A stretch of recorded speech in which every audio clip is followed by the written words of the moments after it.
Hello everyone, this is me Tanushree Kumawat and Shantanu Pandey. So this is our kernel memory allocator project for kernel Linux kernel programming. The project consists of three major parts: a backend kernel module that tests memory allocation in kernel space, a front-end UI that displays real-time memory allocation, a makefile that helps us compile and clean the module. Let's go through each part in detail. So this is our kernel file. This part tells the kernel build system that we are building a loadable module called memory allocator tester.ko. The all function, this command builds the module using the kernel headers corresponding to the currently running kernel. This cleans all the object files and temporary build files. So the purpose of the makefile is we use the makefile to simplify building and cleaning our kernel module. It ensures compatibility with the kernel we are running on.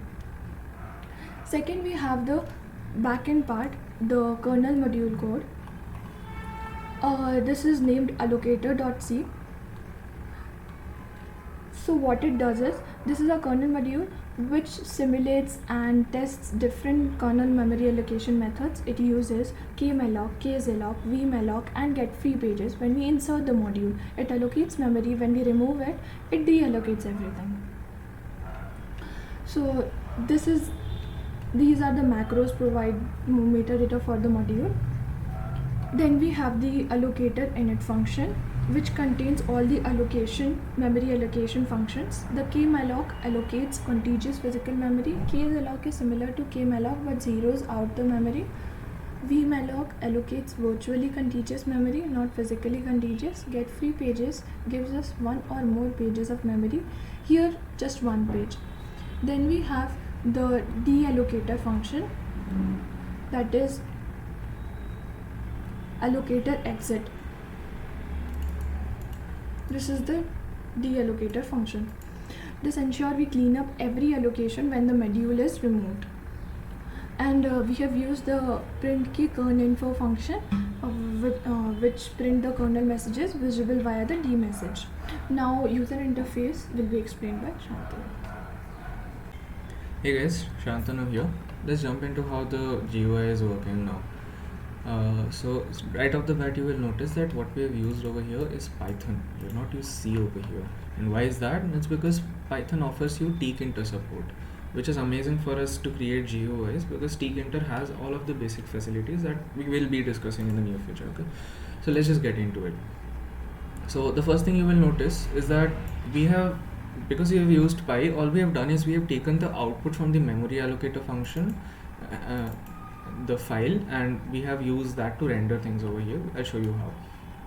Now initially all we have in this stage are the configurations. So you have your text color, your foreground color, your background color, you have the variable declarations over here and all of those things. Next thing you will notice is the content frame and all of the window settings. So this helps you describe the size of the window, the foreground color, background color, the fonts, the configurations or anything. You can set them over here. Now this is where the main logic happens, specifically in the update UI function.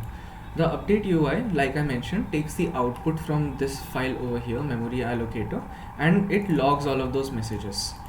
And that's basically how it works. It's very straightforward. Now let's just jump into the demo. So the first thing you have to do is run makefile. We have already done that to save time, and as you can see, all of the files are loaded for me. Okay, now over here we'll just run the GUI one time. Okay, so as you can see over here in the GUI, nothing is visible in the logs right now because we haven't run anything yet. So let's just run the command for it.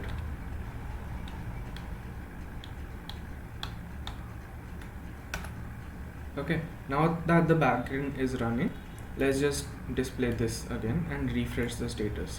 As you can see over here, all of the memory values are visible. And now let's just go ahead and log it like we typically do using the dmessage command. And as you can see, all of these values have been assigned. Thank you for watching.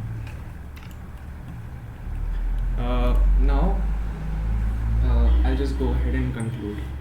So, to conclude, our kernel memory allocator project showcases a full stack kernel development experience from writing low level memory code over here in the memory allocator.c and running with the makefile and everything, to creating a working GUI using Python for real time monitoring.